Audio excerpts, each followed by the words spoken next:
Hello guys, welcome back once again in English spoken class. यानी English spoken class में ये second part है। इसमें आप सबका बहुत बहुत स्वागत है। मैंने इससे पहले आपको बता दिया था, सेंटेंस के बारे में बता दिया था अल्फाबेट्स के बारे में बताया था, वर्ड्स के बारे में बताया था और सेंटेंस के बारे में बता दिया था कि सेंटेंस भी जो होते हैं वो दो तरह के सेंटेंस होते हैं। अब मैं यहाँ बताऊंगा कि सेंटेंस में होता क्या क्या, यानी सेंटेंस की विशेषताएं क्या, उसमें मुख्य चीज क्या होती है, यानी मेनली सेंटेंस में होते क्या। तो सेंटेंस में होता क्या, सब्जेक्ट में जो मुख्य होता है वो सब्जेक्ट में कर्ता होता है, यानी डूअर होता है, जो किसी वाक्य का मुखिया होता है, यानी कोई काम करता है। जैसे मैं आपको पढ़ा रहा हूँ तो मैं इस पढ़ाने का काम मेरे द्वारा किया जा रहा है, तो ये काम मेरे द्वारा हो रहा है, मैं पढ़ाने का काम कर रहा हूँ। कौन सा काम कर रहा हूँ? पढ़ाने का काम, तो मैं इसका मुखिया हो गया। अब यहाँ हम समझने की कोशिश करेंगे कि सेंटेंस का मुखिया वो मुखिया होते कौन कौन है। जैसे ही मीन्स वह, शी मीन्स वह गर्ल्स के लिए यानी लड़की के लिए और औरत के लिए यूज करते हैं। इट मतलब निर्जीव के लिए करते हैं, यानी पेन के लिए इट का प्रयोग करेंगे। यू मीन्स तुम या तुम लोग या आप सब, वे। फिर यहाँ पे वी ऑल यानी हम सब, वी ऑल यानी हम सब। आई मीन्स मैं खुद। दे मतलब वे सब, यानी 2 4 5 10 दोस्त वहां पे, तो हम लोग बोल सकते हैं कि दे आर स्टडिंग देयर या दे आर गोइंग देयर, ऐसे हम लोग बोल सकते हैं। या कोई नाम भी हो सकता है, दो या दो से अधिक नाम भी हो सकता है। तो ये सारे के सारे जो होते हैं ये एग्जाम्पल, ये सारे के सारे जो होते हैं ये किसी भी सेंटेंस का क्या होते हैं? मुखिया होते हैं, यानी उस काम को करने वाले होते हैं, यानी ये कर्ता होते हैं, सब्जेक्ट होते हैं। और वर्ब हम समझने की कोशिश करेंगे। वर्ब यानी क्रिया, वाक्य में जो काम होता है, क्या हो रहा है, यानी किसी भी वाक्य में यानी किसी भी सेंटेंस में जो काम हो रहा है उस काम के बारे में बताना। जैसे मैं आप लोगों को पढ़ा right away, I am teaching to all of you, यानी मैं आप लोगों को पढ़ा, तो कौन सा ये काम मेरे द्वारा हो तो मैं करता हो गया, और जो काम हो रहा है यानी पढ़ाना वो क्रिया हो गया, ये वो एक्शन हो गया। यानी इस सेंटेंस का वो क्या हो गया? एक्शन हो गया, क्रिया हो गया। तो ये काम जो है कौन है? पढ़ाना मेरे द्वारा किया जा रहा है, तो ये एक्शन हो गया, क्रिया हो गया। जैसे आप पढ़ते हैं तो पढ़ना आपका क्रिया हो गया, वो खाता है, खाना क्रिया होगा, वो जाता है, जाना क्रिया हो गया, आप सोना क्रिया हो गया। तो आप यहाँ पे आप कंफ्यूजन नहीं होगा आपको कि क्रिया क्या होता है, वर्ब जो होता है वो क्या होता है। यानी जो काम किया जाता है मतलब किसी कर्ता के द्वारा, उसे हम लोग वर्ब बोलते हैं। अब ऑब्जेक्ट में एक्सप्लेनेशन मतलब के बारे में पूरा बताता है, यानी वो ऑब्जेक्ट जो होता है वो सारी चीजों के बारे में बताता है। जैसे मैं आप लोगों को पढ़ा रहा हूं तो I am teaching to all of you, यानी मैं यहाँ पे क्या हो गया? कर्ता हो गया, यानी मैं इसमें सब्जेक्ट हो गया, और पढ़ाना क्या हो गया? टीच क्या हो गया? इसमें क्रिया हो गया, यानी वर्ब हो गया, और ऑब्जेक्ट जो है आप सारे के सारे इसमें ऑब्जेक्ट हो गए। जैसे एग्जाम्पल के थ्रू मैं समझाने की कोशिश करूंगा। मैं आप सब को पढ़ा रहा हूं, यहां पे तो क्या हो गया? आई एम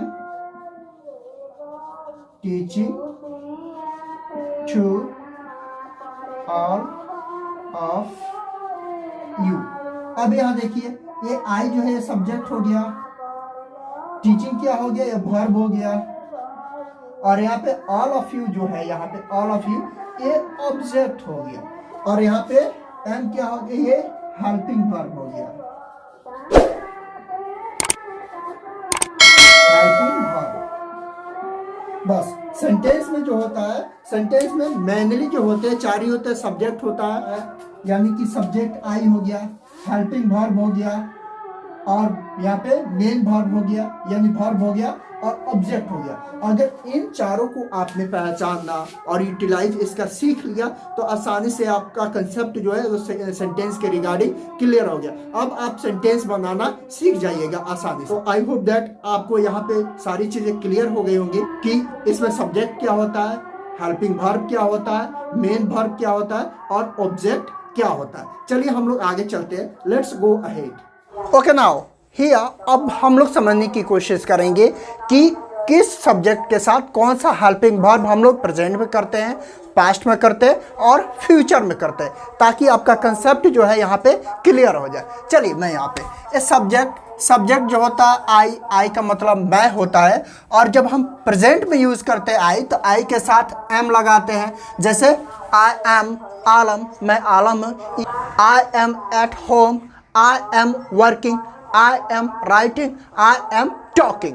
तो ये हो गया आपका आई का, कि आई के साथ प्रेजेंट में हम लोग एम का प्रयोग करते हैं।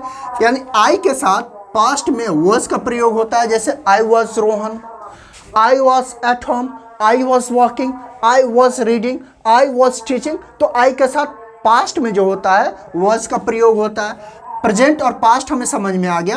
अब फ्यूचर की बात करेंगे तो आई के साथ फ्यूचर में शैल का प्रयोग होता है। जैसे मैं घर पे हूँगा तो आई शैल बी एट होम, मैं खाता रहूँगा, आई शैल बी ईटिंग, मैं हंसता हुआ रहूँगा, आई शैल बी लाफिंग। तो आई के साथ शैल का प्रयोग फ्यूचर में होता है। ओके, फिर हम यहाँ समझने की कोशिश करते हैं ही जो होता है ये बॉय के लिए यूज़ होता है। यानी जो बॉयज होते हैं बॉयज के लिए ही का यूज़ करते हैं, और प्रेजेंट में ही के साथ इज का प्रयोग करते हैं। जैसे he is Ram, he is Sohan, he is Rohan. Okay, अब पास्ट में जो यूज़ करते हैं, पास्ट के साथ ही का प्रयोग वॉज करते हैं, ही के साथ वॉज का प्रयोग करते हैं पास्ट में। जैसे he was Rohan, he was Sohan, he was engineer, he was doctor. अब फ्यूचर में जब यूज़ करते हैं तो विल का प्रयोग ही के साथ करते हैं। जैसे वह रोहन होगा, ही विल बी रोहन, वह सोहन होगा, ही विल बी सोहन, वह राम होगा, he will be Ram. Okay, अब समझ में आ गया कि यहाँ पे कैसे हम अब समझ में आ गया कि इज जो होता है प्रेजेंट में होता है, वॉज जो होता है पास्ट में होता है ही के साथ, और विल का प्रयोग ही के साथ फ्यूचर के लिए होता है। अब यहाँ हम देखेंगे, यहाँ शी हो गया। शी मतलब वो एक गर्ल्स के लिए यूज होता है, यानी शी का प्रयोग गर्ल्स के लिए होता है। वैसे ही सेम मैनर में वह राधा, शी इज राधा, वह रीता है, शी इज रीता, वह सलमा है, शी इज सलमा, वह गीता है, शी इज गीता। तो ऐसे हम लोग प्रेजेंट के लिए शी का प्रयोग करते हैं। पास्ट के लिए भी वैसे ही होता है, पास्ट के लिए भी हम लोग था के में यूज करते हैं। जैसे शी वॉज गौर, यानी वो लड़की है, शी वॉज दिया, वो वहाँ थी, शी वॉज रीडिंग, वो पढ़ रही थी। अब यहाँ फिर हम लोग फ्यूचर के लिए यूज करते हैं, तो फ्यूचर में शी के साथ विल का प्रयोग होता है। जैसे she will be reading, she will be eating, she will be cooking, यानी वो खाना बनाती रही होगी। अब यहाँ आपको शी का भी प्रयोग समझ में आ गया कि शी के साथ हम लोग प्रेजेंट में, शी के साथ प्रेजेंट में इसका प्रयोग करते हैं, पास्ट में वॉज का प्रयोग करते हैं, और फ्यूचर में विल का प्रयोग करते हैं। ओके, अब यू, यहाँ नाउ लाइकवाइज हम देखेंगे यू का मीनिंग होता है आप, तुम, आप लोग, तुम लोग या आप सब, ये सारी यू का। तो यू के साथ प्रेजेंट में जब हम यूज करते हैं तो प्रेजेंट में आर का प्रयोग करते हैं। जैसे you are Rohan, you are Sohan, you are Mohan, you are Ram, ऐसे यूज करते हैं। अब जब पास्ट में इसका यूज करते हैं हम लोग, पास्ट में तो यू के साथ वर का यूज करते हैं। जैसे you were Rohan, you were Sohan, you were Radha, you were Geeta, you were, मतलब कि ऐसे इसी महीने में हम लोग इसका यूटिलाइजेशन यू का करते हैं यहाँ पे।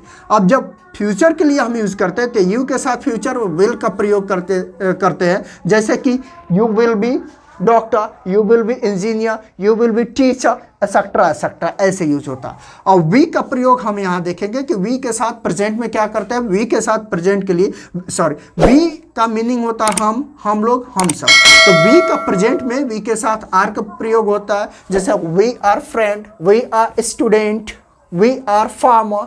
तो ये ऐसे हम लोग यूज करते हैं। फिर पास्ट में ये यूज करते हैं वी के साथ वर का प्रयोग करते हैं।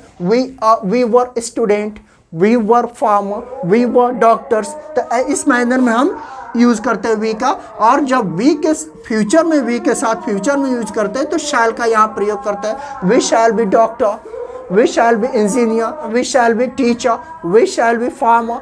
तो इस मैनर में हम लोग वी का प्रयोग करते हैं। ओके, वी के साथ वी के साथ प्रेजेंट में आर का प्रयोग होता है, पास्ट में वर का प्रयोग होता है और फ्यूचर में शैल का प्रयोग होता है। अब यहाँ हम देखेंगे इसी मैनर में से माइनर लाइक वाइज कि दे के साथ दे का मीनिंग होता है वे लोग, वे सब। अब यहाँ हम देखेंगे कि दे के साथ प्रेजेंट में जो होता है आर का प्रयोग होता है, जैसे दे आर यानी वे लोग वहाँ हैं, they are doing work, they are working, they are playing, ऐसे यूज करते हैं। अब फिर दे के साथ जो पास्ट में यूज होता है वर का, दे के साथ पास्ट में वर का प्रयोग करते हैं, जैसे कि दे वर यानी वे लोग वहाँ थे, दे वर डॉक्टर्स, वे लोग डॉक्टर्स थे, दे वर फार्मर्स, वे लोग फार्मर्स थे। अब यहाँ फिर दे के साथ जब फ्यूचर में हम यूज़ करते हैं तो दे के साथ फ्यूचर में यूज होता है विल का प्रयोग होता है, they will be doctors, they will be engineer, they will be teachers, ऐसे हम लोग यूज़ करते हैं। ओके, अब यहाँ नेम यानी कोई नाम भी हो, राम, श्याम, रहीम, कोई भी एक नाम हो, उसके साथ प्रेजेंट में जो यूज होता है इसका प्रयोग होता है एक नाम के साथ। पास्ट में जो होता है वस का प्रयोग होता है और फ्यूचर में जो होता है वह विल का प्रयोग होता है। जैसे राम इज देयर, राम वहाँ है, राम वॉज देयर, राम वहाँ था, Ram will be there, Ram वहाँ होगा। अब यहाँ अगर दो नाम आ जाए तो दो नाम के साथ हम लोग यूज करते हैं प्रेजेंट में आर का, पास्ट के लिए यूज करेंगे वर का, राम एंड श्याम, फ्यूचर के लिए यूज करेंगे विल का यहाँ पे। और इट का प्रयोग हम लोग निर्जीव पदार्थों के लिए करते हैं, जैसे इट इज अ पेन, यहाँ पे अगर मैं बोलूँ it is a pen, it is a marker, ये मार्कर है, ये निर्जीव है। तो ऐसे हम लोग सब्जेक्ट के साथ हेल्पिंग वर्ब का यूज प्रेजेंट में, पास्ट में और फ्यूचर में करते हैं। I hope that you all are getting me. Okay, let's go ahead. Okay, अब हम यहाँ देखेंगे कि प्रेजेंट परफेक्ट में यानी हैज किसके साथ यूज होता है और हैड किसके साथ यूज होता है, और जो पास्ट परफेक्ट टेंस का जो होता है उसका हैड जो होता है कॉमनली सबके साथ हैड ही यूज होता है। चलिए यहाँ पे देखिए, यहाँ पे देखेंगे कि प्रेजेंट परफेक्ट टेंस में यानी प्रेजेंट परफेक्ट में आई के साथ हमेशा ही हैड का प्रयोग होता है, ही के साथ हमेशा ही हैज का प्रयोग होता है, शी के साथ हमेशा हैज का प्रयोग होता है, यू के साथ हमेशा हैव का प्रयोग होता है और बी के साथ हमेशा ही हैव का प्रयोग होता है, दे के साथ भी हैव का प्रयोग होता है, और कोई अकेला नाम हो उसके साथ हैज का प्रयोग होगा, या और दो या दो से अधिक नाम हो तो वहां पे हैव का प्रयोग होगा। अगर वहां पे इट किसी निर्जीव पदार्थ को इंडिकेट करने के लिए इट का प्रयोग करते हैं तो इट के साथ हम हैज का प्रयोग करेंगे। Already I explain that in a past perfect tense, यानी पास्ट परफेक्ट टेंस में जो हैड होता है वो सब के साथ, आई के साथ, ही के साथ, शी के साथ, यू के साथ, दे के साथ, सब के साथ हैड ही का प्रयोग किया जाता है। I hope that your concept has been cleared having seen this class video। यानी इस क्लास को देखने के बाद आपका कंसेप्ट अब क्लियर हो गया होगा कि किस सब्जेक्ट के साथ कौन सा हेल्पिंग वर्ब यूज करना है। तो आज के लिए इतना ही, आगे नेक्स्ट मैं क्लास और ऑर्गेनाइज करते जाऊंगा। So please remain with me and I will provide all types of classes regarding the English। अगर क्लास अच्छी हो लगी हो तो प्लीज चैनल को सब्सक्राइब कर दे और वीडियो को लाइक कर दे, ताकि ऐसे इंटरेस्टिंग क्लास में आपके लिए हर रोज ऑर्गेनाइज कर सकूं। थैंक यू, जय हिंद।